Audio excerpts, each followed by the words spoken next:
Así.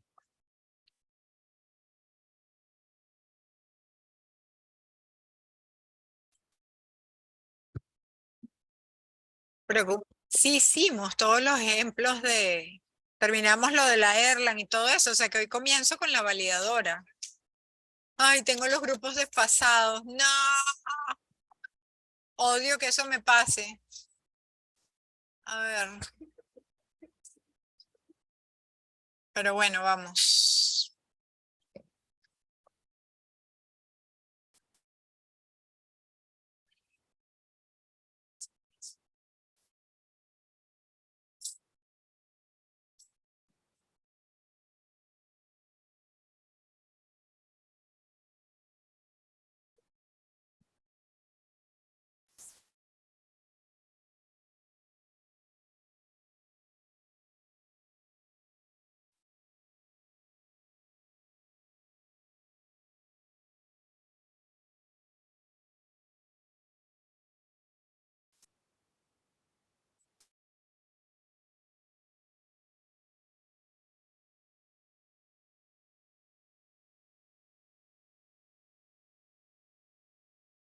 Ok,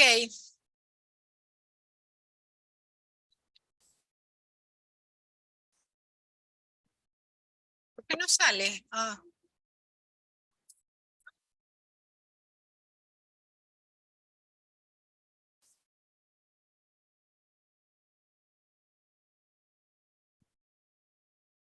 y entonces,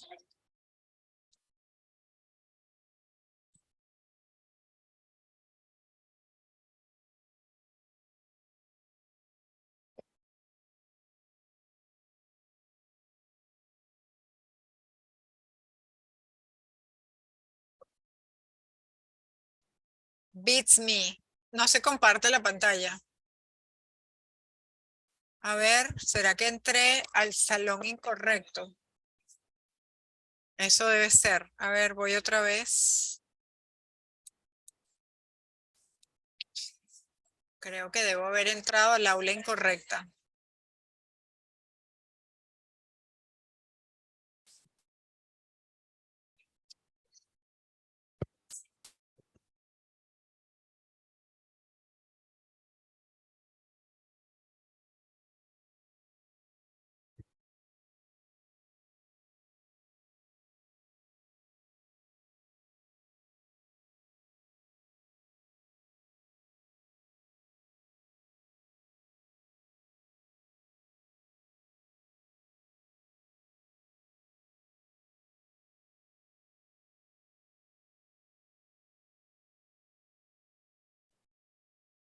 Ok.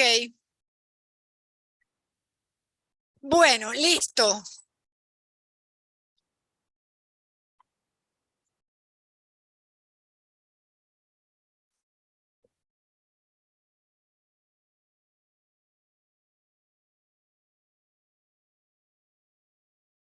Comencemos, pues.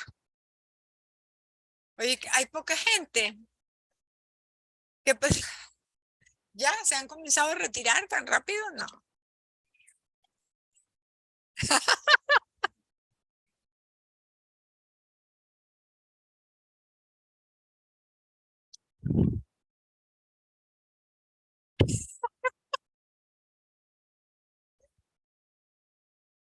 Ah,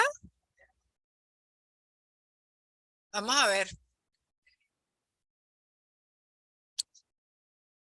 No sé si lleguemos, vamos a ver.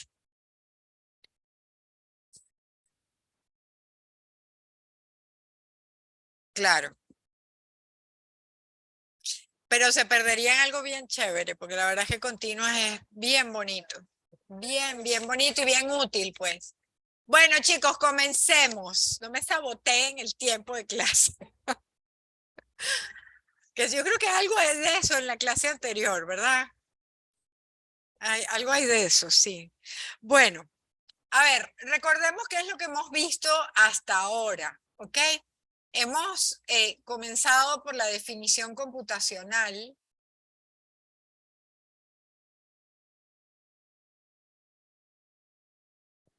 Ay, Dios mío. Computacional de los procesos de Poisson homogéneo, ¿ok? Y vimos que eran tres cosas. Primero, buenas tardes, que n en cero era igual a cero. Segundo, que, bueno, por supuesto que era un proceso de conteo, ¿ok? Que satisfacía que n en cero valía cero, que esto tenía incrementos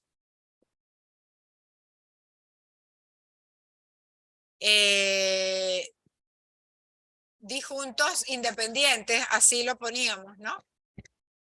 En realidad lo que quería decir es que los incrementos construidos sobre intervalos de tiempo disjuntos eran variables aleatorias independientes, ¿no? Independientes.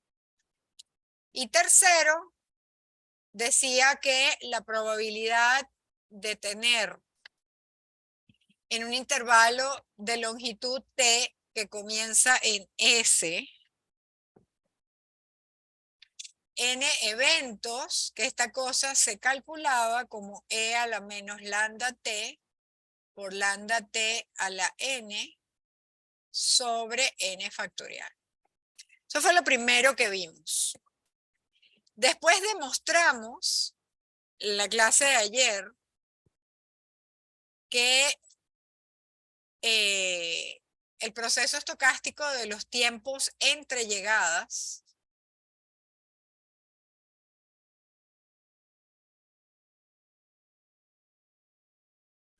que habíamos denotado como T sub n, era una sucesión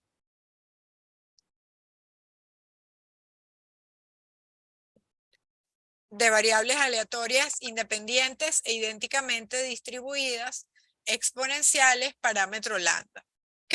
Y habíamos probado eso a partir del proceso de Poisson. Es decir, caracterizamos a los tiempos entre llegadas de un proceso de Poisson utilizando el proceso de Poisson.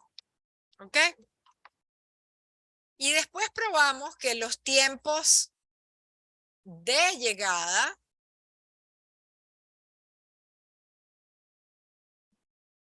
que los habíamos denotado por S sub n con n mayor o igual que 1, eran Erlang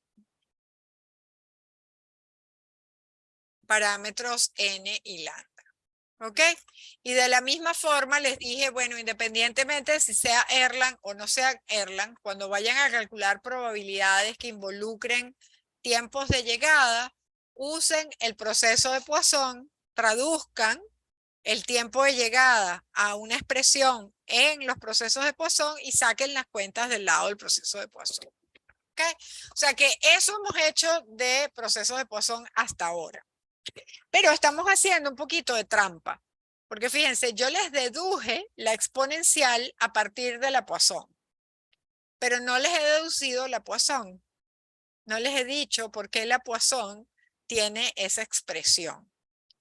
Y eso en cualquier curso de ingeniería no importaría, pero como nosotros estamos estudiando ingeniería industrial, sí importa, porque nosotros estamos estudiando esto precisamente para reproducir un proceso en una simulación computarizada.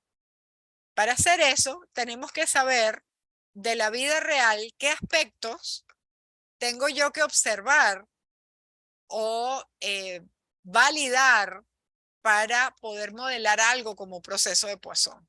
¿Ok? Entonces, nos vamos a dedicar a eso esta clase y la clase que viene, la clase del lunes, y vamos a ver que estas dos definiciones, la definición validadora, que es la que me va a permitir a partir de datos reales validar que se puede modelar como un proceso de Poisson, y demostrar que efectivamente esta definición y la definición que hemos usado hasta ahora, con la que sacamos cuentas, son la misma definición. ¿Ok? Son equivalentes matemáticamente hablando. Entonces, fíjense que hasta aquí, digamos, cuando dice la definición validadora que dice que un proceso de conteo, eso ya sabemos lo que es. NDT es un proceso de Poisson homogéneo con tasa lambda, si se satisface lo siguiente. Fíjense, n en 0 vale 0. Es lo mismo que en la definición computacional. No me están diciendo nada nuevo. Aquí me están diciendo que los incrementos son estacionarios. Pucha, esa no era la letra que yo quería. Aquí me están diciendo que los incrementos son estacionarios, que aquí no me lo decían, ¿no? Si se dan cuenta que aquí dice incrementos disjuntos independientes, independientes está, pero estacionarios parece nuevo, ¿no?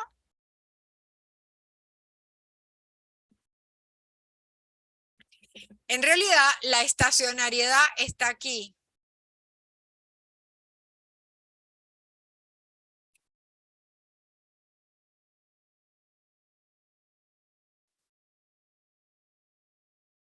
Está aquí en la definición computacional, porque si lo ven, esta probabilidad es idéntica a la probabilidad de que n de t sea igual a n. ¿Ok? O sea, no depende de ese. O sea que la estacionariedad está en la parte 3 de la definición computacional. ¿Ok? Quizás podamos llamar 1C, 2C y 3C a los ítems de la computacional y 1B, 2B, 3B, 4B a los ítems de la validadora. ¿Ok? Para tener la relación. Pero la cosa es que la estacionariedad, que aquí la enuncian, lo piden que los incrementos sean estacionarios. Y entonces ahí sí tenemos que pensar en el proceso y decir, pucha, en un restaurante no pueden ser estacionarios. O sea, el proceso de Poisson no puede ser homogéneo porque a diferentes horas del día la tasa de llegada cambia con el tiempo. Dime.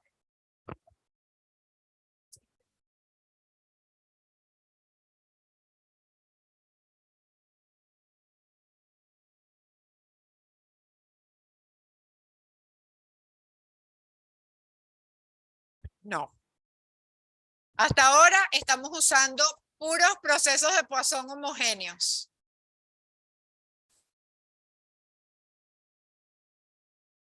Son dos definiciones de lo mismo. A ver, echo para atrás. Párenme. Ajá. Son dos definiciones de la misma cosa. Estamos definiendo procesos de Poisson homogéneos. Solo que de un lado hemos aprendido a sacar las cuentas. En eso hemos estado hasta ahorita. Cómo calcular probabilidades con un proceso de Poisson. Eso hemos hecho hasta ahorita, ¿sí? Hemos tardado 2 clases, 3 clases, 2. Llevamos 2 clases sacando cuentas con procesos de Poisson. Es decir, si tú sabes que es un proceso de Poisson homogéneo, hasta ahora no hemos visto lambdas variables, Hilary. El lambda es constante. Esto es Disney World, porque eso no ocurre así en la vida real. En algunos casos se puede asumir, pero en líneas generales el lambda va a variar en el tiempo. ¿Ok? Es lo más común. Pero tenemos que empezar por estos para poderte definir los procesos de Poisson no homogéneos, que también los vamos a ver. ¿Ok? Entonces, estamos definiendo lo mismo, pero hasta ahora hemos estado aprendiendo a sacar cuentas. Si ya sabemos qué es Poisson, las cuentas se sacan como las sacamos. Si no sabemos qué es Poisson y estamos en un proceso de verdad de la vida real, ¿cómo validamos que se puede modelar como un proceso de Poisson homogéneo? Y eso es esta definición. Tiene que cumplir estas 4 cosas. Entonces vamos a ver porque la condición 3 y la condición 4 parecen que están en chino. Y yo hoy tengo que lograr que salgan de aquí pensando que la entienden. ¿Ok? Por lo menos pensando que la entienden, aunque no la entiendan, pero no. A ver, dime, Santiago.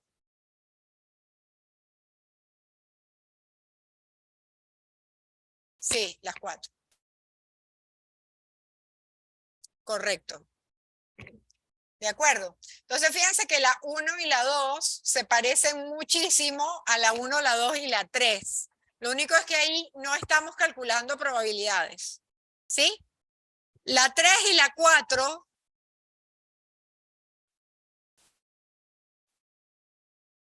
no sé si necesitan, o sea, chévere que hagan los comentarios en voz alta, porque en realidad tenemos muchísimo tiempo, porque en la otra clase no comencé. O sea que hoy no los podemos tomar light. Pueden preguntar todo lo que quieren. No es que los haya frenado de preguntar, ¿o sí? No, nunca los freno. Sí, claro, la idea es que aparezca algo Poisson. Y de hecho va a aparecer. Yo lo sé for sure que va a aparecer. Ay, ¿qué pasó aquí? Ah, no, a ustedes nada, pero aquí se me abrió Spotify. Estaba en Your Favorite Coffee House y no, en realidad estaba en una clase de IO2. Qué tristeza. Ajá.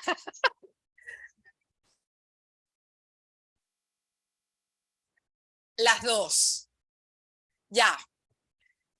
Porque cuando vayas a hacer una simulación y estés en la vida real recogiendo data, tú vas a tener que justificar de alguna manera, y no es que se lo tengas que justificar a tu jefe, porque tu jefe probablemente no va a entender, ni necesita entender, a lo mejor sí, a lo mejor te toca un jefe bueno que sí entiende, pero en general no necesitan entender cómo tú hiciste, cuáles son las tripas de tu simulación. Ese es tu asunto, ¿ok? Ahora, para que los resultados que salgan de una simulación, uno hace una simulación, copia un proceso de la vida real en una simulación computarizada y uno trata de hacer esa copia lo más fielmente posible. Entonces, uno tiene que verificar que cada uno de los pedazos de esa simulación está bien modelado. ¿Ok? Entonces, tú tienes un proceso de conteo en tu proceso. Estás contando productos que estás fabricando, estás contando clientes que están usando un servicio, estás contando clientes que están esperando por un servicio, podría ser, estás contando cuántos clientes procesaste a través de un proceso para saber qué tan eficiente estás siendo. Si te tardas mucho en procesar un solo cliente, no estás siendo eficiente, estás perdiendo plata.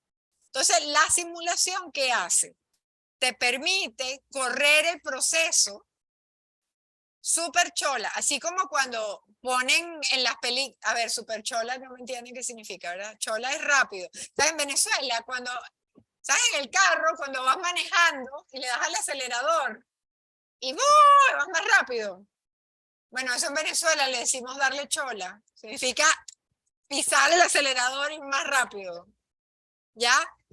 Entonces, en una simulación, yo puedo hacer que 100 años, puedo correr 100 años de un proceso, si lo necesitara correr, en 15 minutos. Y en 15 minutos. Por ejemplo, 100 años. Si yo quisiera, podría. ¿Ok?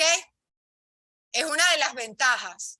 Y puedo extraer las estadísticas de 100 años del proceso. Eso no lo puedes hacer en un proceso de la vida real porque el proceso lleva el tiempo que lleva. Y es lento, pues es tan lento como se tarda el proceso. Y tú puedes recoger 2 semanas de datos de un proceso, pero vas a sacar la información con respecto a esas 2 semanas nada más. Eso es lo que es hacer estadística sobre los datos que recogiste. En una simulación, yo recojo esos datos, modelo cada una de las variables de interés, así como estamos aprendiendo en este curso, valido que esos modelos son lo más fiel posible a lo que está ocurriendo en la realidad y genero una simulación. Con esa simulación yo la corro en muy poquito tiempo de nuestra vida, mucho tiempo del proceso, y recojo esas estadísticas. Y con esas estadísticas yo puedo sacar mejores conclusiones porque tengo tamaños de muestra tan grande como me dé la gana generar. ¿Ok? Si se acuerdan del curso de estadística aplicada, todos los resultados que vimos y los que no vimos, pues Hilary, porque ahí está que yo no lo vi. Pero todos los resultados que tuviste en estadística y probabilidades, Hilary, eran asintóticos. Todos te decían, si n es infinito, esto es verdad.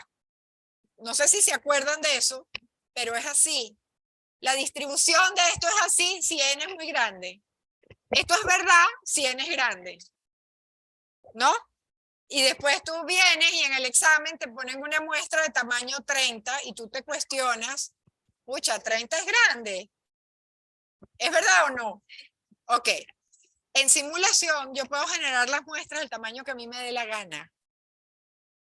Porque ahora no hay tanta limitación de tiempo computacional. Cuando yo empecé a estudiar estas cosas sí lo había, ¿no? Y nos pasaban por horas y horas de cómo hacer las cosas más eficientes para que la computadora pudiese sacar las cuentas en un tiempo razonable. Pero ahora, realmente esa limita. Cualquiera de las computadoras que ustedes tienen, esta, puede sacar un montón de cuentas muy rápido. El tiempo de procesamiento de esas cuentas es muy rápido. Entonces, para mí, hacer más grande el tamaño de la muestra en una simulación es relativamente fácil. Y puedo obtener estadísticas que son significativas, estadísticamente significativas, mucho más fácilmente. Además, puedo modificar la simulación. Puedo simular una mejora sin molestar al proceso que están dando en la vida real.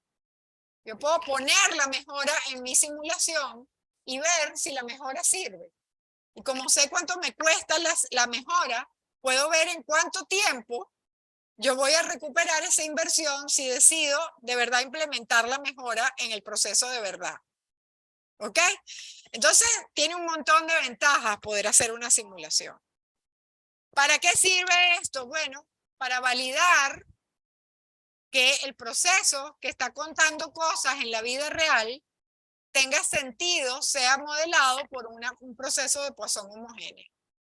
¿Ok? ¿Cómo tú te convences a ti mismo, no a tu jefe, no pensemos en él, ¿no? Pero que cuando tú le des los resultados a tu jefe de la simulación, esos resultados sí vayan a la par con la realidad, con lo que está pasando en el proceso. Porque lo que sí va a hacer tu jefe va a decir, ya, entonces el resultado es tan piche.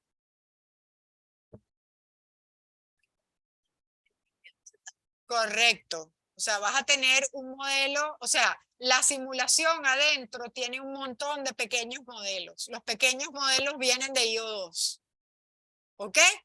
Entonces yo, cuando valido cada uno de esos modelos, lo que estoy buscando es poder generar artificialmente en la computadora el modelo que yo decidí que tiene. No sé, los tiempos entre llegadas, yo recogí los tiempos entre llegadas del proceso, hice un histograma y parece una exponencial. Estimo el parámetro de la exponencial y ya tengo cómo reproducir los tiempos entre llegadas en la computadora. ¿Ok? Y de alguna manera validé con el histograma que se parece a una exponencial. ¿Ok? Porque tiene esa forma igual que la función de densidad. Esta definición es para validar si un proceso de conteo tiene sentido modelarlo como un proceso de Poisson.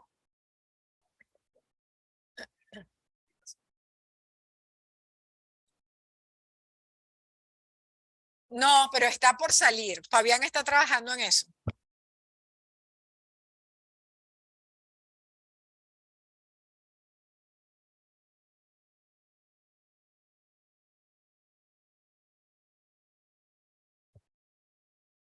Primex todavía está firmando convenios, que yo sabía que era lo que iba a pasar. Estamos haciendo otra cosa. Calma, porque ahora apareció el beso francés. Y es el beso francés de aquí enfrente. Sí. Entonces podríamos hacer beso francés, pero vamos a ver, porque tampoco es que ese beso francés es muy concurrido. No es muy infierno. Y nosotros queremos muy infierno. Para que haya algo interesante que mejorar, porque si todo funciona lindo y bello, es aburrido, pues no hay nada que mejorar ahí. ¿De acuerdo? Ya. Entonces, fíjense, del lado de la computacional nos dicen cómo calcular las probabilidades. ¿Sí? Del lado de la validadora nos dicen dos condiciones que son 3 y 4. ¿Qué nos dicen? Vamos a ver, porque ahí dice, si, quiero que se enfoquen ahí, vamos a mirar la 3. Dice, la probabilidad de que n de h sea igual a 1. H, imagínense que h es un tiempo muy chiquitito, ¿ok? Un tiempo pequeño. Estamos trabajando de forma como infinitesimal, así como cuando veíamos derivadas e integrales, estamos pensando en una cantidad de tiempo bien chiquita. Intuitivamente pensemos así. Entonces, me están diciendo que la probabilidad de que en un intervalo chiquito haya exactamente un evento, y estoy pidiendo que miren aquí, ¿sí? La probabilidad de que en un intervalo de longitud chiquita, h, haya exactamente un evento es proporcional al tamaño del intervalo.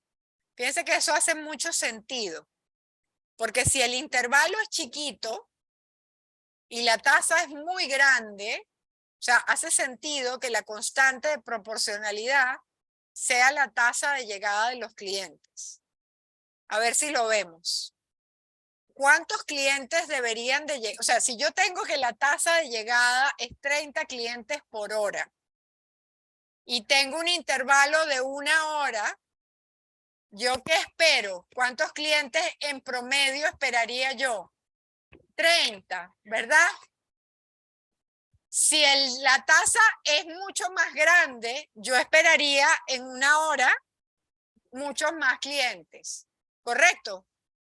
Entonces, sí hace sentido que la tasa de llegada de clientes sea esa constante de proporcionalidad, ¿sí? Que la longitud del intervalo de tiempo que yo esté mirando me sirva como proxy para saber cuánto debe ser la probabilidad de que haya exactamente un cliente en un intervalo de longitud h.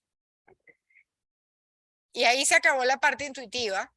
Después hay un O chiquita de h, que la matemática tiene que estar. La O chiquita de h es una basurita. Literalmente. ¿Saben lo que es una basurita? Que es despreciable, que no me importa. ¿Qué significa que una función sea O chiquita de h? Miremos aquí abajo un instante. Ah, ya vas a ver.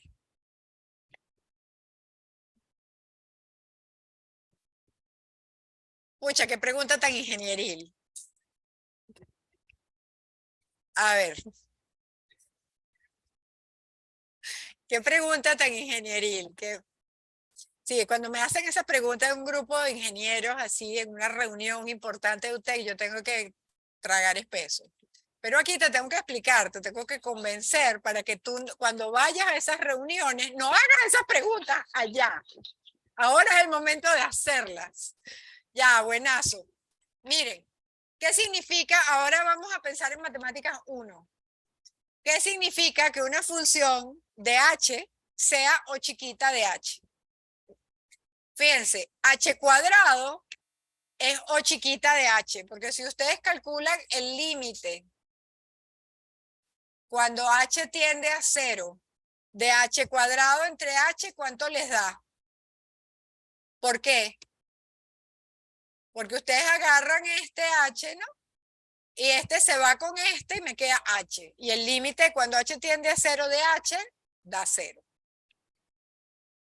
Cuando h es chiquito, h cuadrado es más grande o más chiquito que h. Cuando h es chiquito, un medio, por ejemplo, ¿sí? Vamos a suponer que h es un medio. ¿H cuadrado es más chiquito o más grande que h? Es más chiquito, ¿sí? O sea que lo que quiere decir una función que es o chiquita de h, quiere decir que es una función que se va a 0 más rápido, a mayor velocidad que h. Fíjense que h cuadrado, cuando h tiende a 0, se va más rápido a 0 que h. ¿Correcto? O sea que h al cubo se va más rápido todavía a 0 que h. ¿Sí? ¿Lo ven? Entonces, justamente si yo tengo ahí un h chiquito, miren esto. ¿Qué pasa si yo tomo el límite? No se me asusten cuando h tiene... ¿Cómo miramos estas cosas los matemáticos? Los matemáticos tenemos una característica. Yo no sé si ustedes se han dado cuenta, porque a lo mejor han leído pocas cosas en matemática. Pero tenemos la capacidad de poner las cosas en los libros de tal manera que solo los matemáticos lo entiendan. Entonces, cuando se consiguen con uno que es simpático, así como yo trato de poner las cosas como los matemáticos las deducimos a puertas cerradas para que ustedes vean de dónde sacamos esas ideas maquiavélicas con las que los jalamos en los exámenes. ¿Ya? Entonces, fíjense qué pasa. ¿Qué pasa si yo hago esto?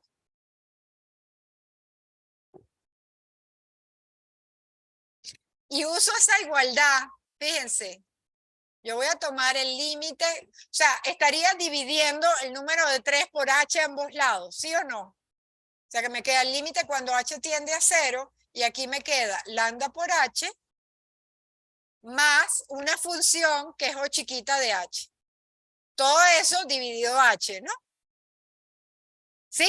Esa función o chiquita de h puede ser h cuadrado, h cubo, h quinto, no sé, una función de h que cuando yo la divida por h, ese límite va a irse a 0. ¿Cuánto da este límite? Fíjense, yo puedo separarlo, límite cuando h tiende a 0 de lambda por h entre h, más el límite cuando h tiende a 0 de o chiquita de h entre h. ¿Cuánto da este segundo límite? 0. ¿Ves por qué? ¿Y cuánto da este límite? Hemos parido lambda. Fíjense que lambda es esa constante de proporcionalidad ahí. Piensen en el proceso. A ver, yo les pregunto, si en un proceso regular, y esto es lo que van a hacer un montón en simulación, yo les pido estimar cuál es la probabilidad de que en un intervalo chiquito de longitud h encuentren exactamente una llegada del proceso que estemos estudiando. Yo le digo, ¿cómo estiman esa probabilidad? Esa pregunta les hago, hoy que tengo tiempo, lo voy a hacer así relajado, pensado. ¿Cómo podemos estimar de un proceso real, ¿no?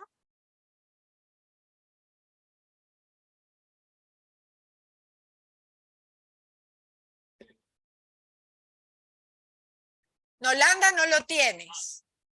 No tienes lambda, porque justamente el proceso, o sea, tú quieres ver si el proceso lo puedes modelar como un proceso de Poisson, y entonces pensarás Caracho, ¿cómo saco lambda? Pero eso viene después. Entonces, si yo te pregunto, ¿cómo puedes estimar la probabilidad de que el número de eventos en un intervalo chiquito de tiempo de tu proceso sea igual a 1? ¿Qué se les ocurre? ¿Qué podemos hacer? ¿Qué podríamos hacer? Suponte que yo te doy, yo miro la cafetería, vamos a pensar en la cafetería. Yo me pasé un día entero en la cafetería y anoté las horas a las que llegaron cada uno de los clientes. Y te doy esa base de datos. Te digo, la cafetería abrió a las 7 de la mañana, a las 7:05 llegó José Larco, ¿ok? A las 7:15 llegó Pepe Santibáñez, a las 7:25 llegó José Miguel Renón, y así. Te doy todos esos tiempos de todo un día y te digo, estímame la probabilidad de que en un intervalo chiquito de tiempo haya exactamente un intervalo, un evento, una llegada, un cliente. ¿Cómo lo hacemos? Para fijar ideas, vamos a mirar, no sé, vamos a suponer que el día completo tiene 8 horas, el día de la cafetería. ¿Ok? 8 horas. Quiero estimar cuál es la probabilidad de que en un intervalo chiquito de tiempo haya exactamente una llegada. ¿Qué podemos hacer? ¿Cómo estimamos esa probabilidad? A ver, los que ya vieron estadística aplicada, vieron teoría de estimación. ¿Cómo se estiman estas cosas? ¿Qué harían? Y piensen que están estimando una probabilidad.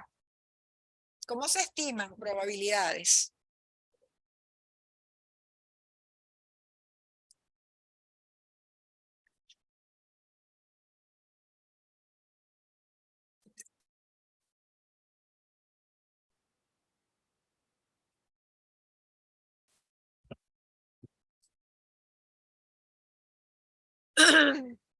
Podría ser, esa es una manera de validar si es un proceso de Poisson, pero es trampa a estas alturas, porque yo no, o sea, yo te he dicho, a partir del proceso de Poisson sale el exponencial, pero ahora estamos tratando de parir el proceso de Poisson para que eso sea verdad. ¿Ok? Estamos, si se dan cuenta. O sea, aquí es el cuento de quién fue primero, si el huevo o la gallina. ¿Ok? Y aquí primero fue el proceso de Poisson. Estamos tratando de parir a ese. ¿Cómo haríamos? A ver, los ayudo un poquito. Me puedo parar a la pizarra, ¿no? Porque estamos pensando. Sí, de hecho sí. De hecho sí. La otra idea es la definición frecuentista de probabilidades. ¿Se acuerdan? A ver, yo tengo. Ay, la cámara aquí no me va.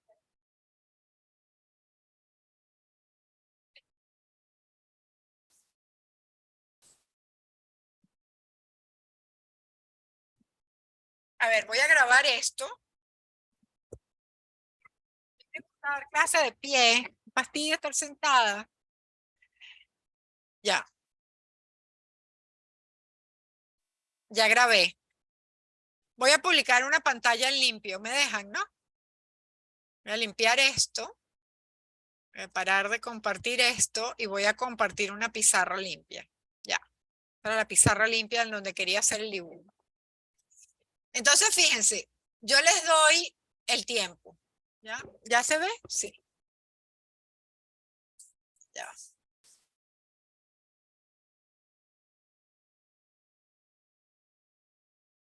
Ya. Ahí está el tiempo, ¿no? Y resulta que en la cafetería, no sé, entraron un montón de clientes.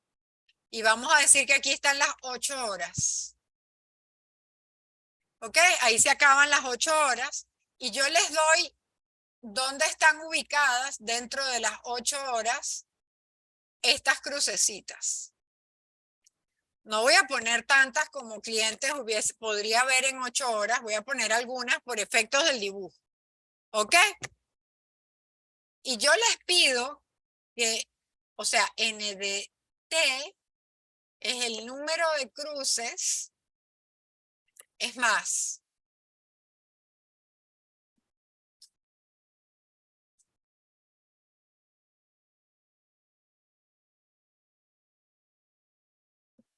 número de clientes que llegaron a la cafetería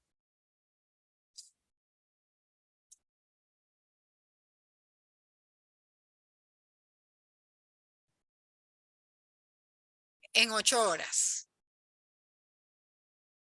¿Ok? Me piden evaluar si H fuese una longitud de tiempo pequeña.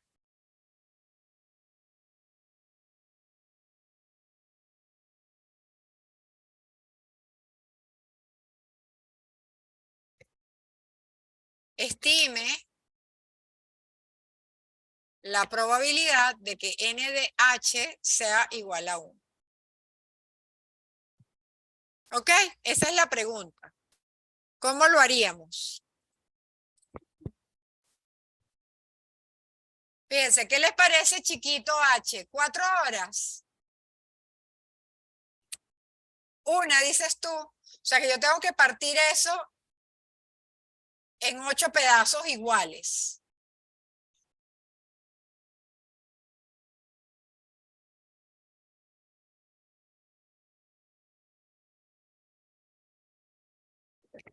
Ahí están mis 8 pedazos iguales. Todos de longitud, aquí H azul, digamos, es H igual a 1. Estoy dividiendo el periodo de 8 horas en 8 pedazos iguales. ¿Cómo estimo la probabilidad de que N de H sea 1? ¿Cómo estimo? Le voy a poner el gorrito de estimador con esa información que tengo ahí. Vamos a ver, ¿este intervalo tiene una cruz adentro, el primero? No. ¿Este? ¿Este? ¿Este? ¿Este? ¿Y este? ¿Y este? ¿Y este? ¿Cuál es mi estimado para ese tamaño de H? 3/8. Bien. Fíjense que yo dividimos H en 8 partes iguales. ¿Sí? Ahora pensemos en dividamos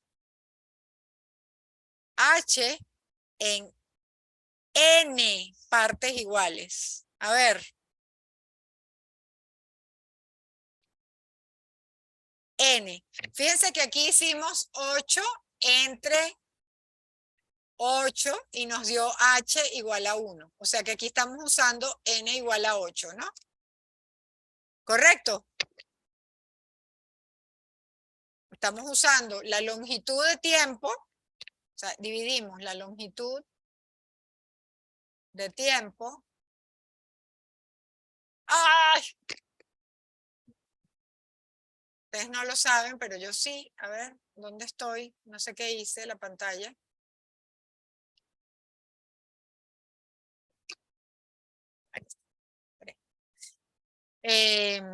Longitud de tiempo dividido entre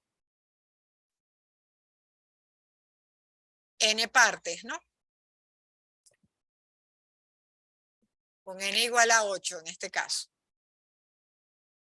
Si dividiéramos en 16 pedazos, ¿sí? Voy a dividir en 16 pedazos. Ahora voy a poner 1 a la mitad, 1 a la mitad, 1 a la mitad, 1 a la mitad, 1 a la mitad, 1 a la mitad, 1 a la mitad y 1 a la mitad. Y ahora voy a poner los que sí tienen uno solo, ¿no? Este tiene uno solo, este tiene uno solo, este no. Este tiene uno solo, van 3. Este tiene uno solo, 4. 5, 6. ¿Cuánto es el estimado rojo?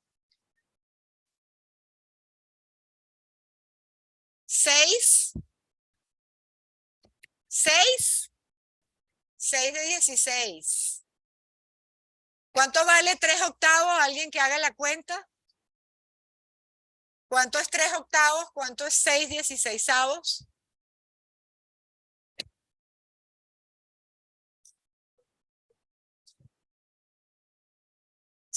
¿Cuánto? 75. ¿Y 6 dieciseisavos?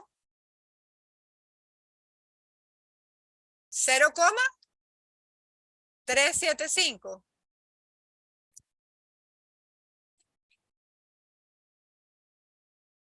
No da lo mismo, ¿no? ¿Por qué? 3 octavos es.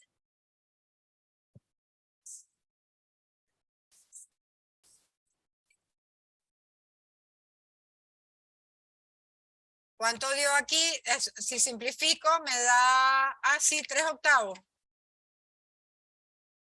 Sí da 3 octavos, ¿no? Ya, bien. Pero ahora vamos a dividirlo otra vez.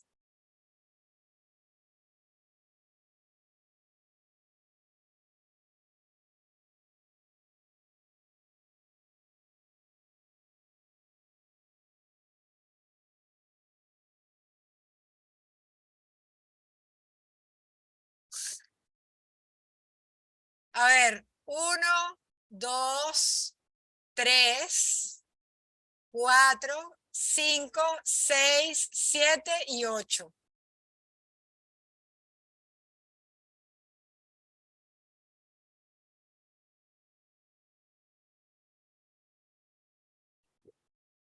¿Cuánto da? Un cuarto. Da distinta. Y si yo mirara otras 8 horas distintas de esa misma cafetería, ¿obtendría los mismos estimados o obtendría estimados diferentes? Diferentes. ¿Quién sería? Ahora fíjense, aquí H, ¿cuánto dio H en este ejemplo? ¿Cuánto era HI? HI era 1, ¿no? ¿Correcto? H era 1, ¿sí o no? O sea que da 0,375. ¿Cuánto era H aquí? Era 8 entre 16. O sea, un medio. O sea que tengo que dividir 3 octavos entre un medio. ¿Cuánto da eso? Pucha, no puedo con la definición de panadero. A ver, 3 octavos entre un medio. 6 octavos. ¿Ya? 6 octavos. ¿Cuánto da 6 octavos? Da 3 cuartos. ¿Correcto? Ya. Esto da 3 octavos. Lo voy a dejar en... Esto dio 3 octavos a secas. ¿Y este? ¿Cuánto es H aquí? Da un cuarto entre... ¿Cuánto es HI?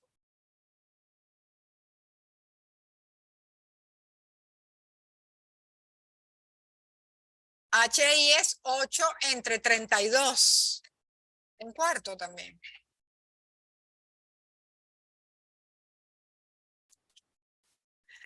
Ok. Fíjense, ¿se acuerdan cuando hicimos esta cosa? ¿Qué hicimos de la definición? Hicimos el límite cuando h tiende a 0, ¿se acuerdan? De que n de h fuese igual a 1.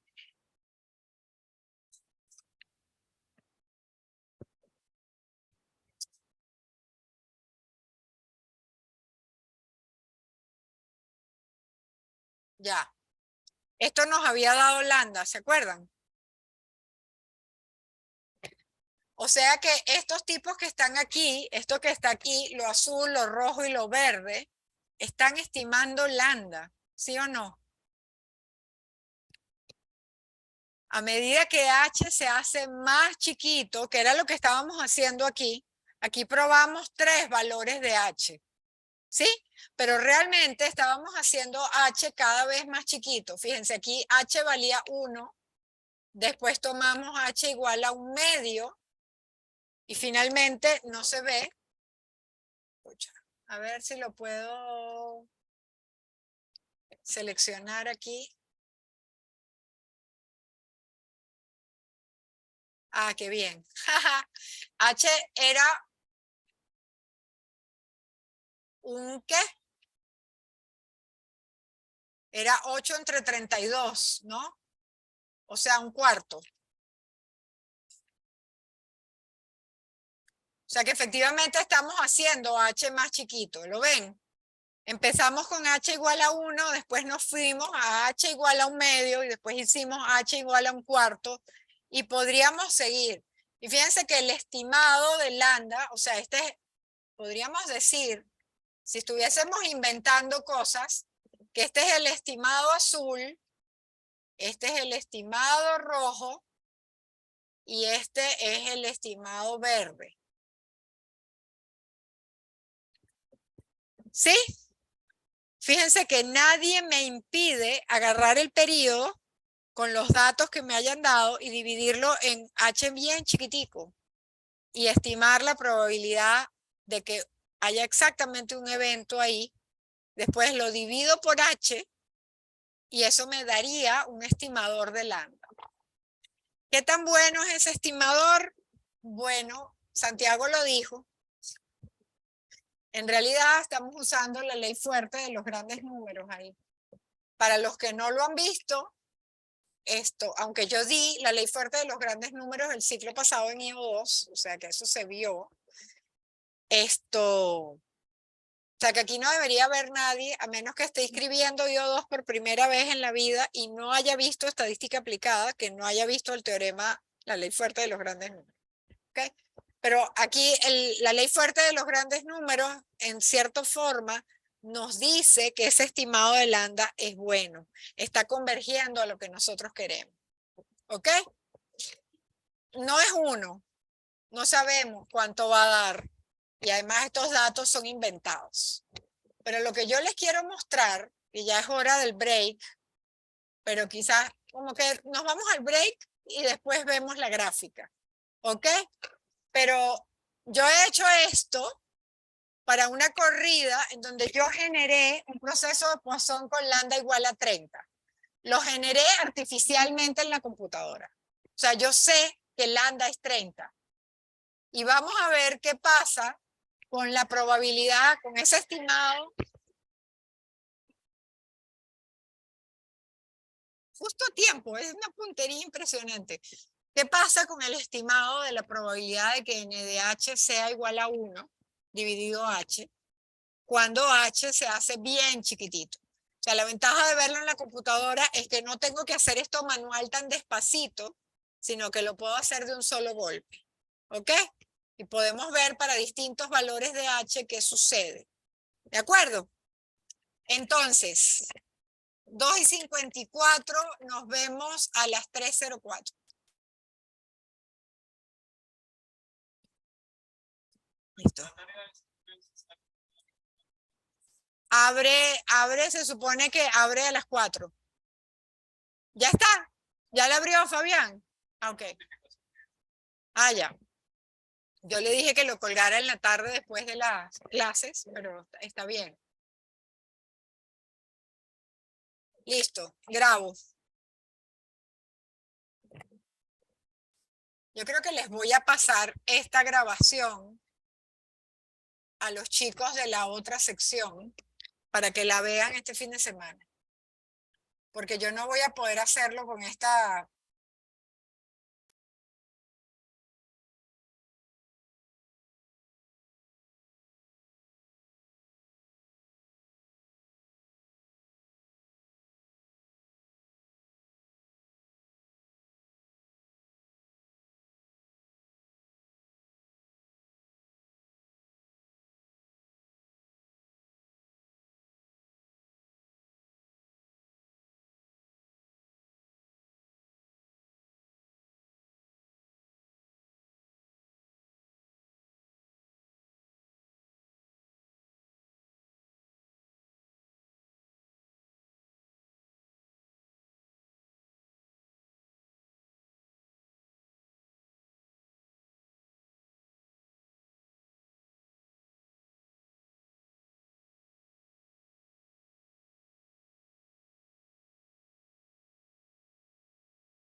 Sí, claro, claro, por supuesto.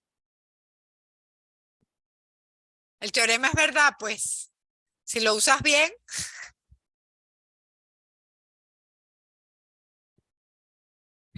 es bueno. Bueno, entonces grabo acá y me regreso al RPress, al cuarto, por cierto, porque ahora es cuarto. Cierro acá.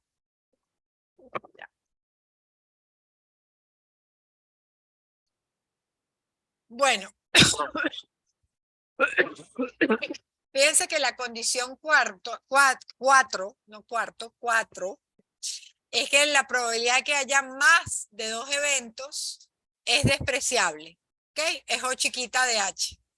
O sea que esto, noten eso. ¿Ok? O sea, dejen los celulares y párenme. Ajá. Se asustaron, mira cómo voltearon todos parejito. A ver, si ahora dejen el celular por un ratico, porque si no, ya después. O sea, fíjense que estuvimos pensando en la 3, ¿no? La 4 tiene que ver con la probabilidad de que haya más de dos eventos en un intervalo chiquito. Y lo que dice la 4 es que es despreciable. ¿Ok? Esa es la intuición. Ahora vamos a ver lo que les he preparado aquí. Entonces, esto es el número de llegadas en función del tiempo que luce así. Ya les he mostrado varios procesos de Poisson. Este es uno. Y aquí hay una tabla que no sé por qué en cuarto salió torcida, en el RPress también salía torcida, no le he podido enderezar. O sea, esto es una de esas cosas que... ¿Qué dice esta tabla? A ver, aquí estoy dividiendo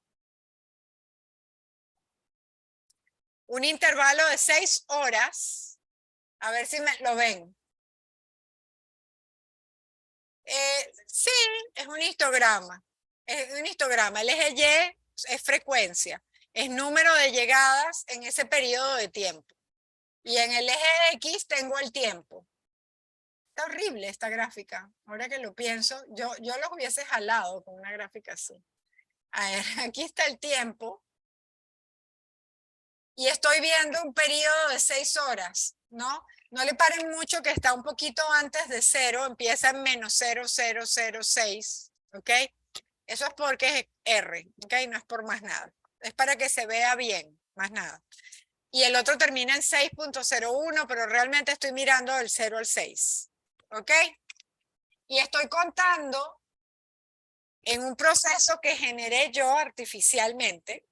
Yo generé un proceso de Poisson con lambda igual a 30. Y conté en cada uno de esos intervalos, fíjense que voy del 0 al 0,6, del 0,6 al 1,2, o sea que estoy dividiendo el intervalo de longitud 6 horas en 10 pedazos. Aquí deberían haber 1, 2, 3, 4, 5, 6, 7, 8, 9, 10. Ya, son 10 pedazos, 10 intervalos de la misma longitud, la longitud es 0,6. ¿Ok? Y estoy contando cuántos eventos ocurrieron allí, de los que yo generé. ¿Ok? Fíjense, este 16, por eso digo que la tabla está horrible, corresponde al primer intervalo. Este 16 corresponde al segundo intervalo y así. Está toda descuadrada. Hay que arreglar eso. Ya ha estado así toda la vida. Esto, a ver, ¿qué más hay? Del 2,4 voy al 3, del 3 voy al 3,6, ¿sí? Y ahora sí están cuadrados los de abajo, ¿ok? O sea que como verán ahí, la probabilidad de que haya exactamente un evento ahí para lambda igual a 30 es 0, porque ninguno de los eventos tiene exactamente una observación. ¿Ok? O sea que con un lambda grande voy a tener que partir en más pedazos, en pedazos más chicos, para poder tener alguno de esos intervalos que me cubra a un solo evento. ¿De acuerdo? Lo ven que mientras mayor es la tasa, más difícil es que en un intervalo chiquito yo tenga solo un evento. Correcto, porque están más pegadas las cruces, pues. Correcto, ya. Déjame tomar esta foto, que es importante que se vea qué rayos es esa tabla. A ver si hoy la arreglo. ¿Y qué será esto? Miren qué chévere. Primero que nada, describo los ejes. Ahí hablan de número de intervalos. O sea, en vez de mirar H, están mirando en cuántos intervalos dividí las 6 horas. ¿Ok? Entonces tengo 6 horas de observación. Bueno, no lo voy a poner en el eje. Poner aquí. 6 horas de monitoreo de un proceso de Poisson homogéneo, que yo lo generé. Entonces yo sé que es un proceso de Poisson homogéneo con lambda igual a 30. ¿Ok? Si quieren 30 por hora, porque estoy diciendo que son 6 horas. ¿De acuerdo? ¿Qué tengo aquí? Tengo el número de intervalos. ¿Ok? ¿Se acuerdan que antes dividimos primero en 8 intervalos, después en 16 intervalos, después en 32 intervalos? Les recuerdo que estos son horas. Déjame, porque voy a usar H ahora. H es la duración del monitoreo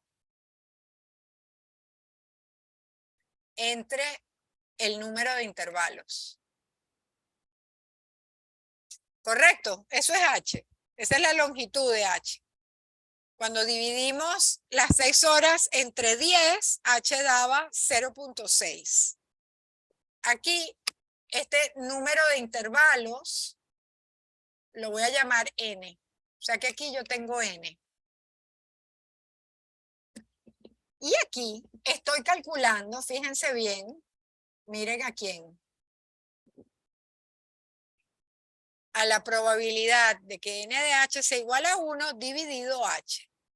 Que les recuerdo de la definición, ¿se acuerdan que hicimos el límite cuando H tiende a 0 de la probabilidad de que N de H fuese igual a 1? Esto lo dividimos entre H y calculamos el límite y esto nos daba lambda. Y lambda es 30 aquí. Fíjense que cuando yo tengo 1000 intervalos, o sea, yo estoy dividiendo 6 horas en 1000 pedacitos. Para cada uno de esos pedacitos, yo estoy calculando cuánto vale N, la probabilidad de que N de H sea igual a 1 dividido H. Y fíjense, lambda me está dando 20 y pico ahí. ¿Ok? Fíjense que esto es básicamente lo que nosotros creemos, esto que está aquí es básicamente lo que nosotros creemos que es el estimador de lambda. Pero fíjense que cuando el número de intervalos crece hasta 6000,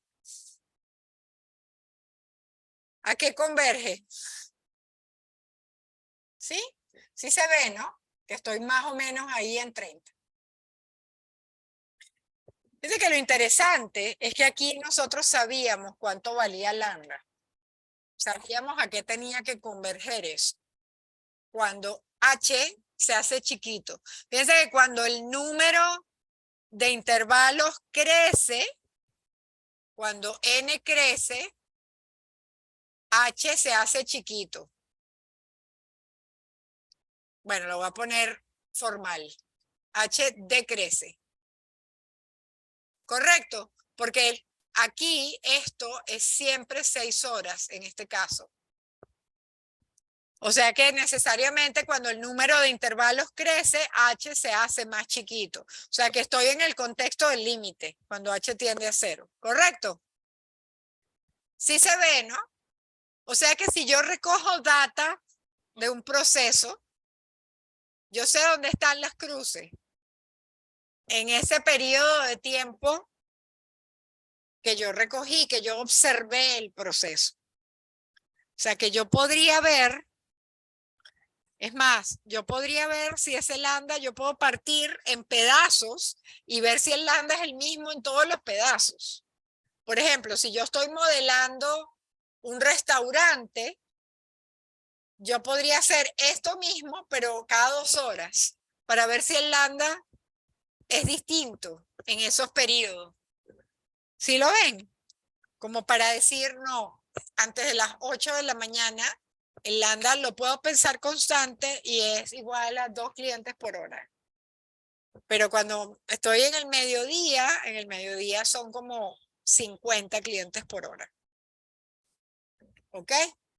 O inclusive puedo decir que entre las 10 de la mañana y las 12, la tasa va creciendo de manera lineal a lo largo del tiempo. Podría ser, ¿no? Que eso sea, fíjense que hace sentido, a medida que me voy acercando a la hora de comida, la tasa va creciendo. Entonces no sería homogéneo, obviamente, pero sí sería una manera de observar el proceso. ¿Sí se entendió eso? Ya, que lo hice súper despacito, ¿no? Ok, voy a borrar aquí.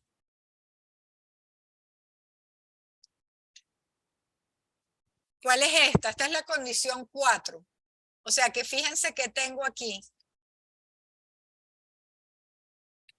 El eje X es lo mismo. Aquí tengo la probabilidad de que NDH sea mayor estricto que 1 o mayor o igual que 2. Y la condición 4 que decía, la condición 4 decía que la probabilidad de que NDH sea mayor o igual que 2, que es lo mismo que mayor estricto que 1,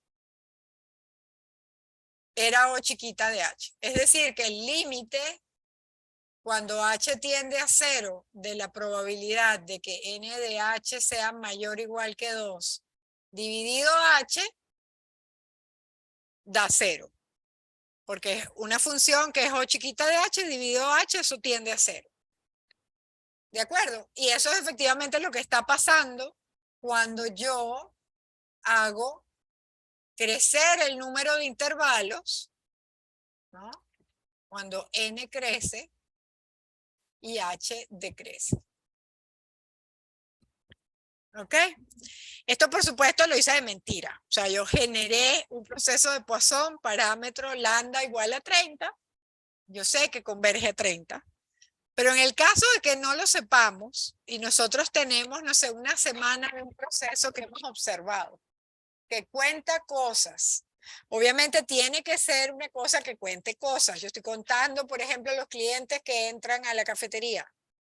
Estoy contando cuántos artículos he producido. Estoy contando cuántas crepes se vendieron en el beso francés. ¿Ok? ¿De acuerdo? Entonces yo tengo esas observaciones. Nos dicen dónde están las cruces. Entonces yo podría, fíjense que cuando yo observo un proceso de la vida real, el lambda no lo conozco. ¿Ok? Pero aquí me están diciendo qué condiciones tienen que ser posibles. Primero, fíjense que la probabilidad de que haya más de un evento en un intervalo chiquito es despreciable. O sea, no debería pasar en un proceso de la vida real que yo pretendo modelar como un proceso de Poisson homogéneo, no debería de pasar que los eventos lleguen todos pegaditos.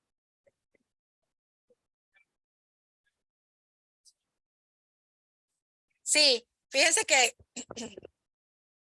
piensen en un restaurante de carretera. ¿Cómo son los restaurantes de carretera? Normalmente hay autobuses que llevan turistas y se paran en estos restaurantes de carretera. O sea, que no es que llega un cliente a la vez, sino que llega un autobús a la vez. Entonces, a lo mejor la tasa de llegada en esos restaurantes de carretera podría ser pensada como homogénea si es que yo modelo el número de llegadas de autobuses y no el número de llegadas de comensales.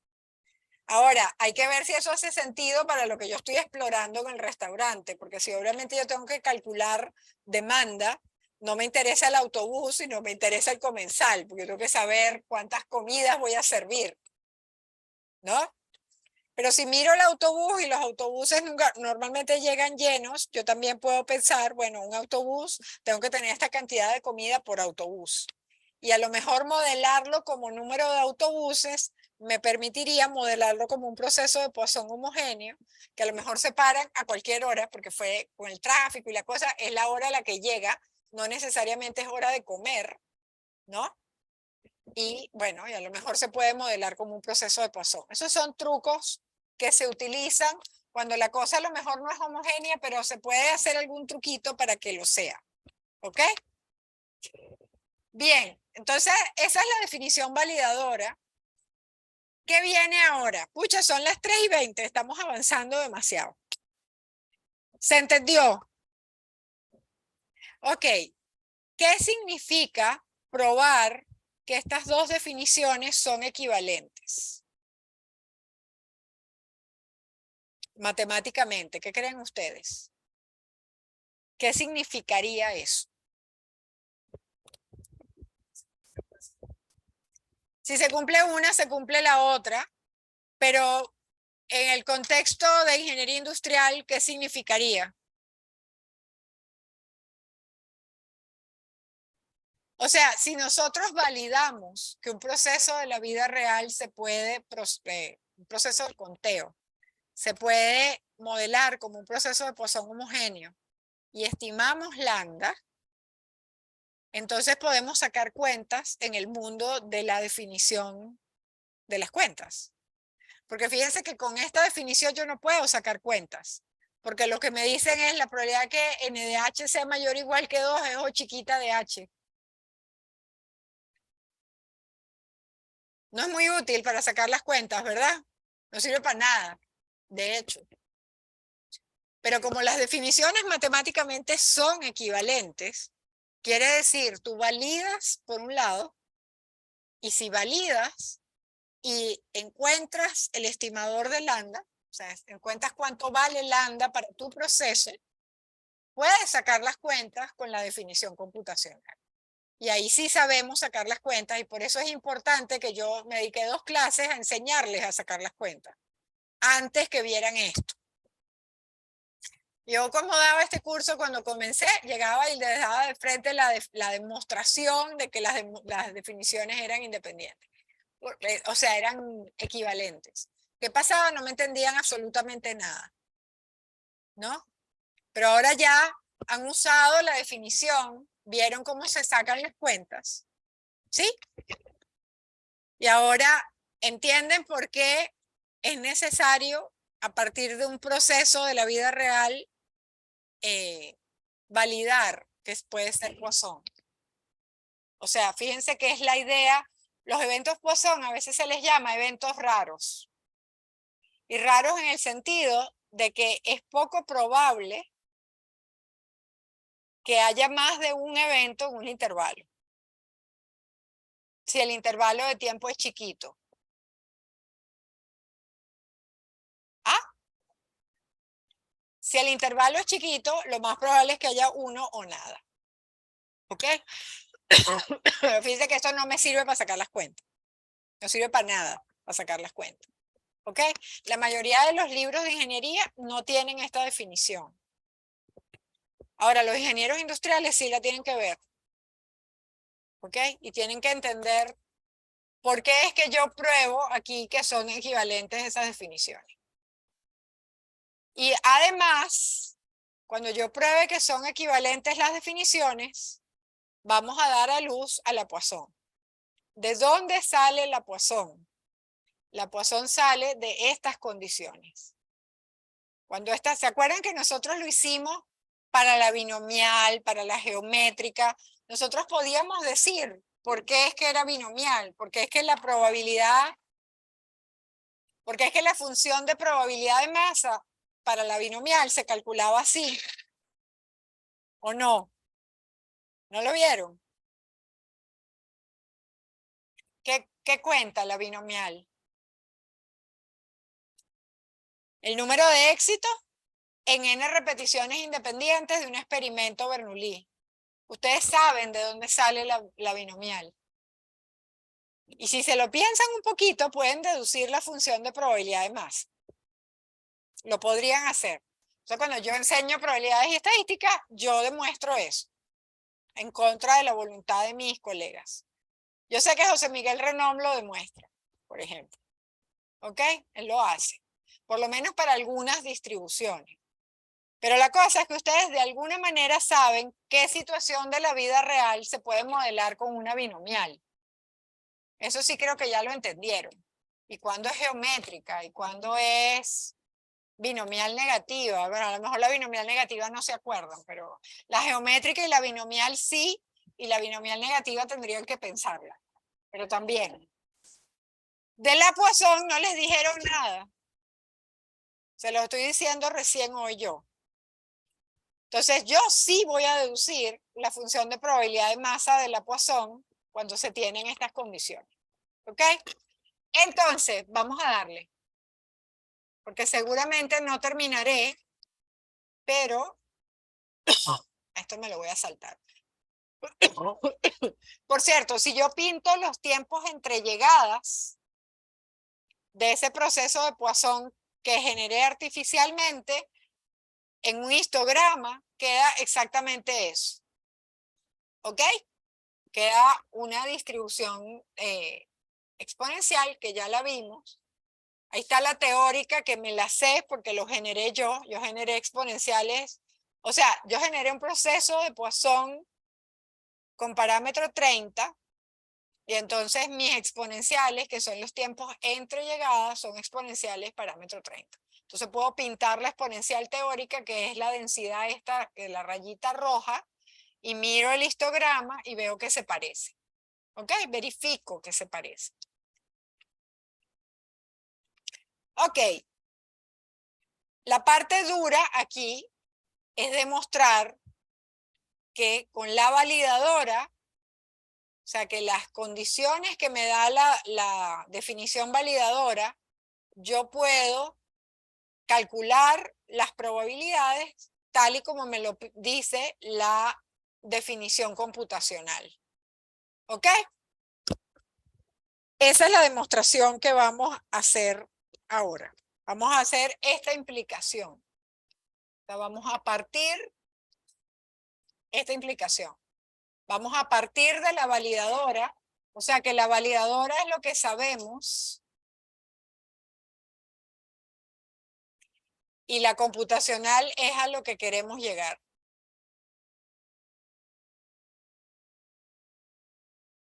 ¿Ok? Y podemos usar lo que sabemos y no podemos usar más nada. Y queremos llegar a que se calcula, o sea, queremos llegar a que esta probabilidad que estoy llamando P sub n de t, voy a poner aquí, queremos llegar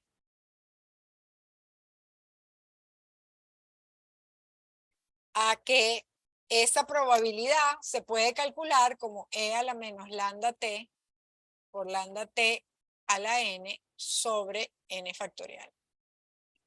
A eso queremos llegar. Sabiendo la validadora que dice n en 0 vale 0.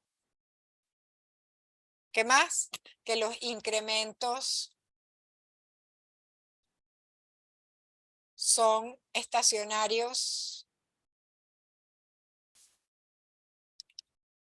e independientes en el caso que lo sean, ¿no? Dependientes, ¿no? Sobre intervalos de tiempo disjuntos. Dime. ¿Cómo? Ajá, exacto. O sea, sabemos esto. De hecho, podemos usar la expresión que esto es lambda de h más o chiquita de h, y sabemos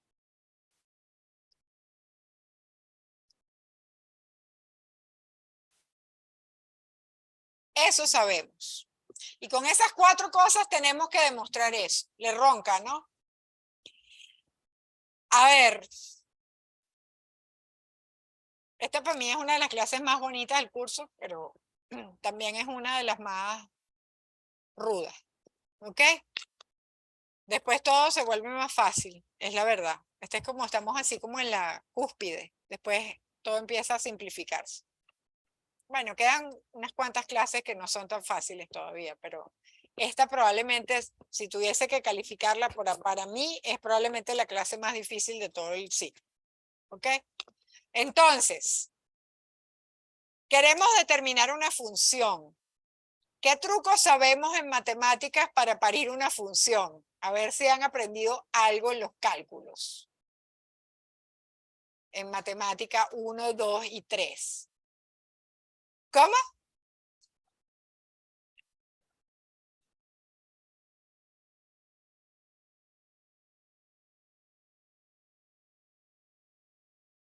No, yo quiero, de hecho, quiero ver si esa función P sub n de t satisface estas 4 cosas. Yo quiero saber si es que la única función que satisface esas 4 cosas tiene esa expresión. Es e a la menos lambda t por lambda t a la n sobre n factorial. Ustedes cuando vieron ecuaciones diferenciales, a ustedes le hicieron formular ecuaciones diferenciales a partir de situaciones físicas o químicas, ¿sí o no? ¿Qué tipo de cosas les decían? Que si la velocidad, no sé qué, que si la población, los niños nacen con cierta frecuencia y la tasa de nacimientos era no sé cuánto.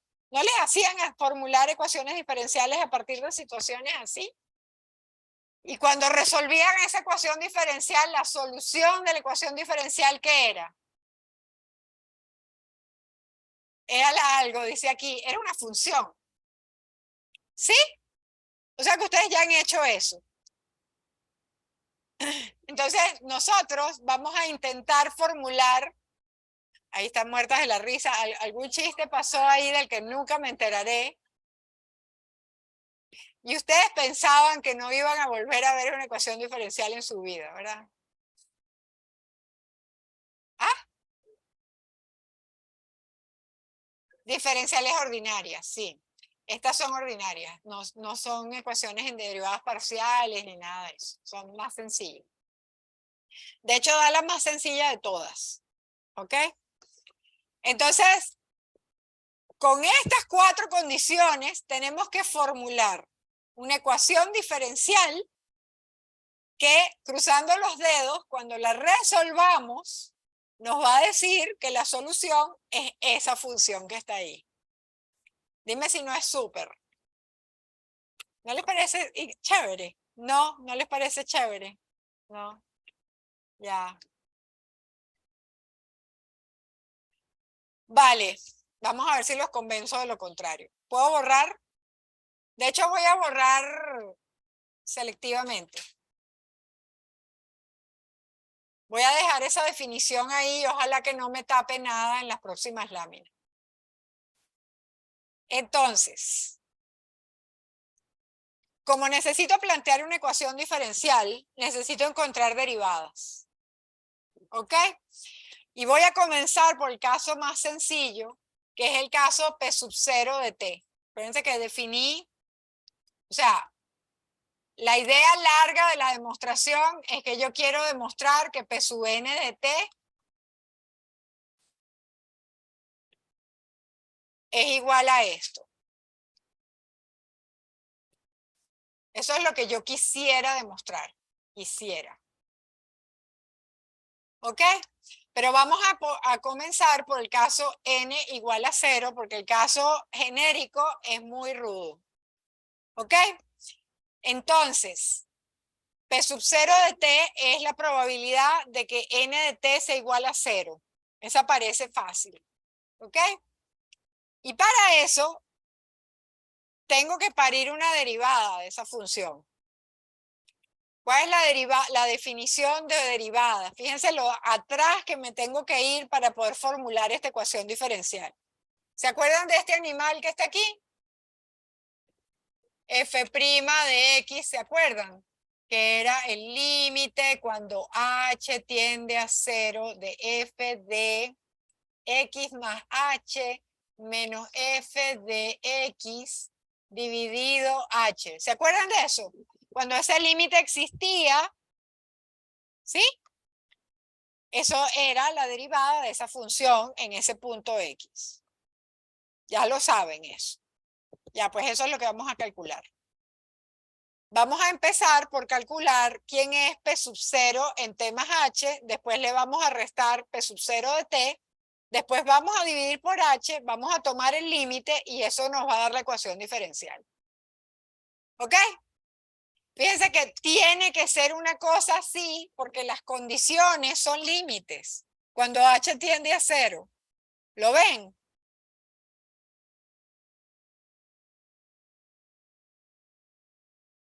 Que lo que yo digo es que la cosa tiene que salir del cociente incremental de la definición de derivada porque las condiciones que tenemos son condiciones que son sobre el límite. Son condiciones de cuando H tiende a 0, cuando H se hace pequeño.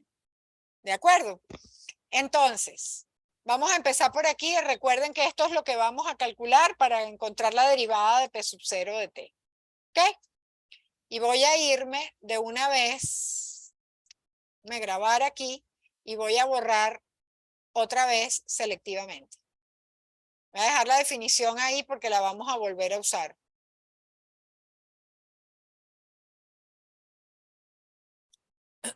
Entonces, pucha, voy a borrar esto. A ver, lo escribo más chiquito.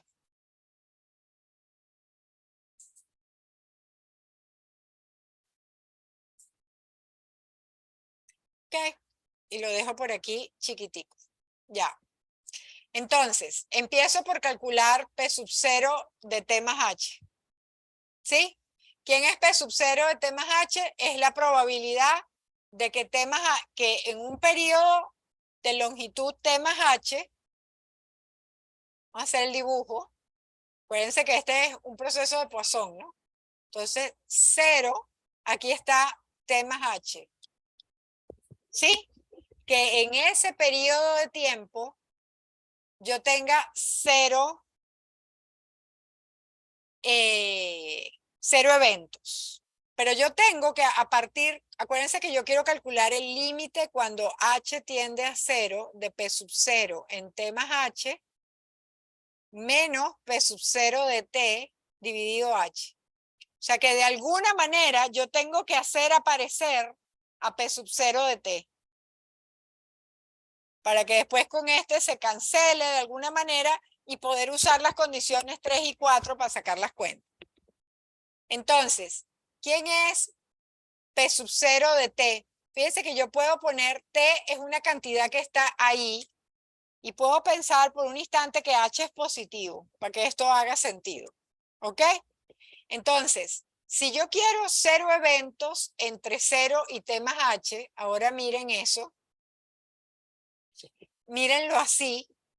Voy a disjuntizar el evento 0 T más H, lo voy a partir en el evento, en el intervalo 0T y el intervalo T más H. Entonces, si yo quiero 0 eventos en todo el intervalo, ¿sí? Eso es equivalente a pedir, o son iguales las probabilidades a pedir 0 aquí y 0 aquí. ¿Sí o no?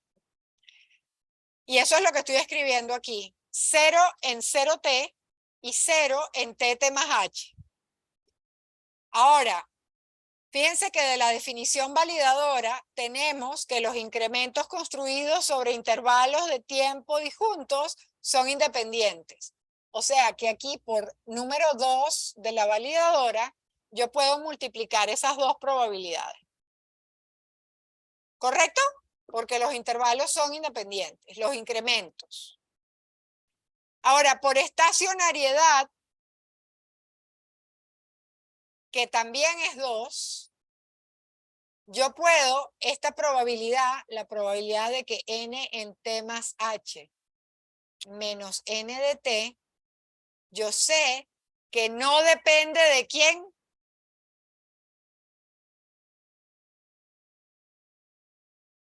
No depende de quién, por estacionariedad.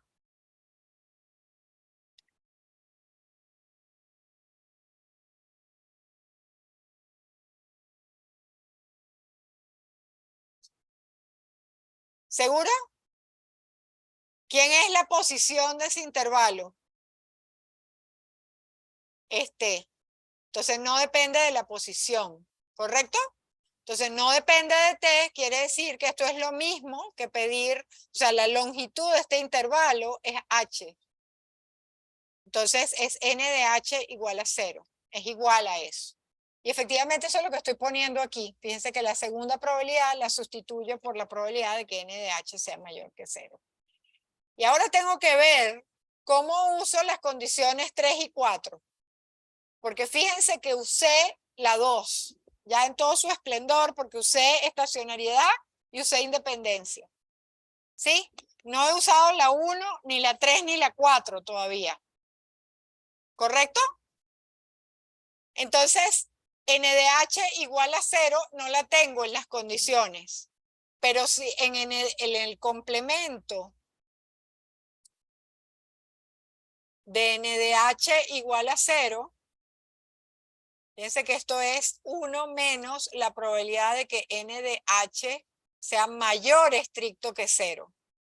Y mayor estricto que 0 incluye a la probabilidad de que n de h sea igual a 1, que es condición 3, menos la probabilidad de que n de h sea mayor o igual que 2, que es la condición 4. O sea, lo hago aparecer. Entonces, esto es lo que está escrito aquí. ¿Ya? Ahora, P sub 0 de t la dejo ahí. La probabilidad de que n de h sea igual a 1 por 3 la puedo sustituir ¿por quién? Por lambda de h más o chiquita de h. Quizás hacemos un paso intermedio de aquí. Es P sub 0 de t. Esto queda 1 menos, ahora sustituyo 3, que es lambda h más o chiquita de h. ¿Correcto? Menos o chiquita de h. ¿Sí? Pero si una función es o chiquita de h, menos esa función también es o chiquita de h. Sí, porque si la función es o chiquita de h, quiere decir que esa función dividido h tiende a 0. Menos esa función es una constante, por esa función también va a tender a 0. O sea que aquí me queda, a borrar esto, me queda P sub 0 de t por 1 menos lambda h menos o chiquita de h menos o chiquita de h. Pero menos o chiquita de h es lo mismo que más o chiquita de h, ¿no? Y o chiquita de h más o chiquita de h, ¿cuánto da? Da o chiquita de h, ¿no? Si yo tengo dos funciones que cuando las divido por h tiende a 0, su suma también tiende a 0. Y menos eso también tiende a 0. O sea que más o chiquita de h. ¿Correcto? O sea que esas o chiquitas de h se tragan signos y se tragan sumas. Suma de o chiquitas de h da o chiquita de h. Por eso es conveniente usar esa notación. ¿Ok? Entonces fíjense a qué hemos llegado. Hemos llegado a que esto que está aquí es igual a esto que está aquí. Eso me lo voy a jalar a la siguiente lámina. ¿Ok? Porque ahora hay que calcular el cociente incremental. ¿Se acuerdan que estábamos, o sea, calculamos esto? ¿De acuerdo? Eso calculamos. Ahora hay que restarle P sub 0 de T y dividir por H y después sacar el límite. ¿De acuerdo? ¿Sí o no? ¿Cuánta gente me está siguiendo y cuánta gente se quedó dormida? Y Yari la perdí ya. La perdí. Acuérdense que estamos calculando esto, ¿no? Esto queremos hacer. Y recién lo que calculamos es P sub 0 en T más H. ¿Se ve, no? Sí se ve. ¿Correcto? Entonces ahora hay que sacar la cuenta. Hay que restarle P sub 0 de T, que afortunadamente se va a ir. ¿Lo ven? Ahora va a quedar un límite como de mate 1. En realidad queda sencillo. ¿Ok? Entonces, vámonos. Es más, ¿saben qué voy a hacer? Como ya grabé, voy a borrar selectivamente. ¿Qué voy a borrar?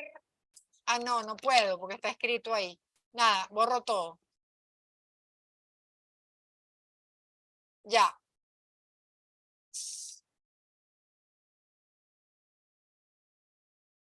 Entonces calculo el cociente incremental, ¿no? Fíjense que queda. Sustituyo, ¿qué me había dado P sub 0 en T más H?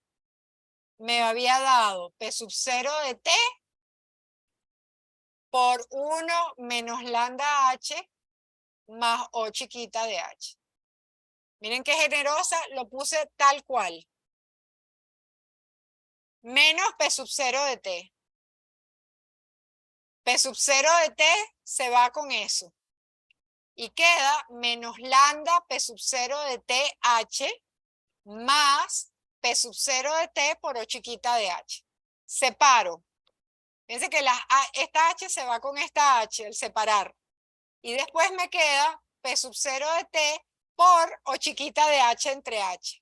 Cuando dejo H tender a 0, esto muere porque P sub 0 de T no depende de H, está fijo y me sobrevive menos lambda por P sub 0 de H. Como el límite existe, P sub 0' de T, la derivada de P sub 0 de T, es igual a menos lambda por P sub 0 de T. ¿No? O sea, el límite, a ver, lo escribo aquí. El límite, cuando H tiende a 0, de P sub 0 en T más H, menos P sub 0 de T, sobre H, por un lado es la derivada de T, si es que ese límite existe, vamos a ponerlo así. Y por el otro lado,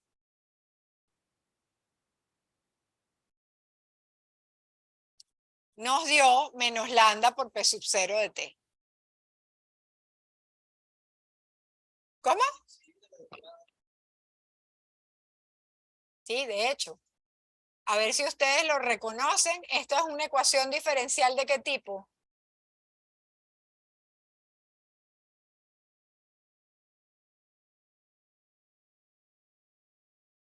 Este se llamaba de variables separables. Era la más fácil de todas. ¿Se acuerdan? ¿Qué se hacía? Se integraba a ambos lados con respecto a T. ¿Se acuerdan? Cuando era de variables separables se ponía toda una variable de un lado y toda la otra variable del otro. Correcto. Esto da el logaritmo de P sub 0 de T. Eso es lo que da la integral del lado izquierdo. Y la integral del lado derecho, menos lambda T. ¿Cómo despejo P sub 0 de T de ahí? ¿No? Tengo que hacer E a ambos lados. Es más, tengo que tomar la exponencial a ambos lados. Lo voy a hacer en otro color. No, lo voy a hacer en otro paso. que hacer E a la logaritmo de P sub 0 de T va a ser igual a E a la menos lambda T. Miren quién apareció. Y entonces, de este lado sobrevive precisamente P sub 0 de T, porque el exponencial y el logaritmo son uno a la inversa del otro, y me da E a la menos lambda T. ¿Qué falta? Falta algo. Que me lo comí, tengo mucho tiempo. La constante de integración. Falta la constante de integración. Hay una condición de la definición que no hemos usado. Aquí queda más C. ¿Quién es la condición? Acuérdense que esto es la probabilidad de que n de t sea igual a 0, ¿no? ¿No sería? Por C. Sí, me equivoqué. Cuando tomo esto es por C. Bueno, debería ser por K, pues, porque es otra.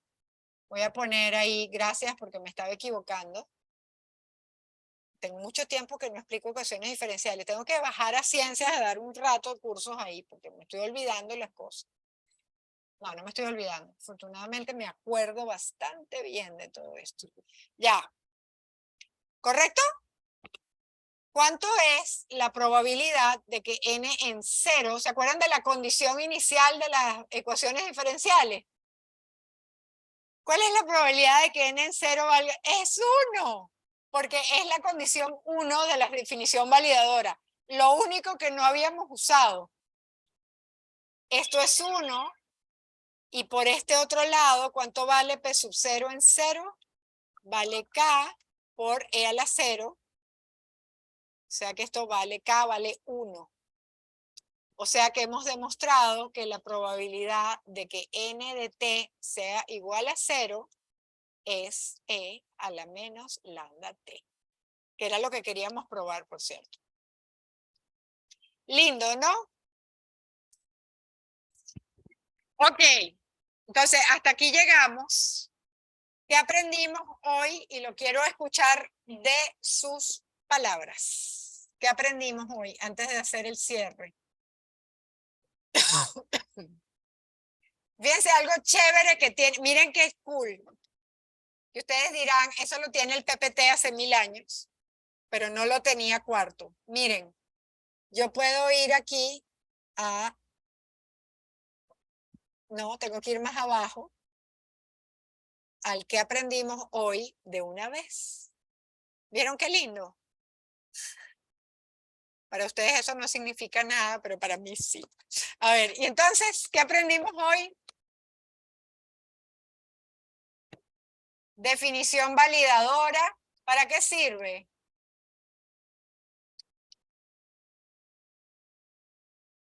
¿Para qué sirve? ¿Para qué?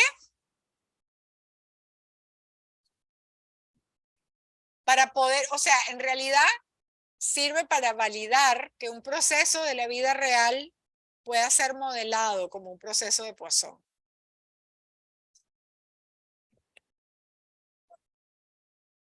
La grabé.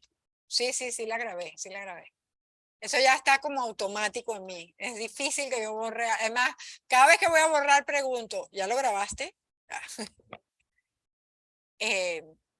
La definición validadora, por eso se llama validadora, sirve a partir de un proceso de la vida real como válido que pueda ser modelado como un proceso de Poisson.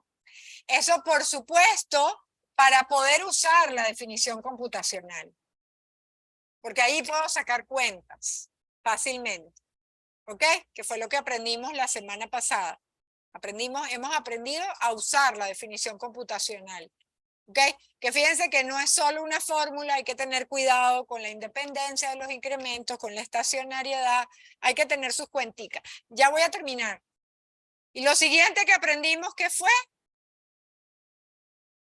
Hay una equivalencia entre la validadora y la computacional y estamos demostrando, no hemos terminado, que la validadora implica la computacional.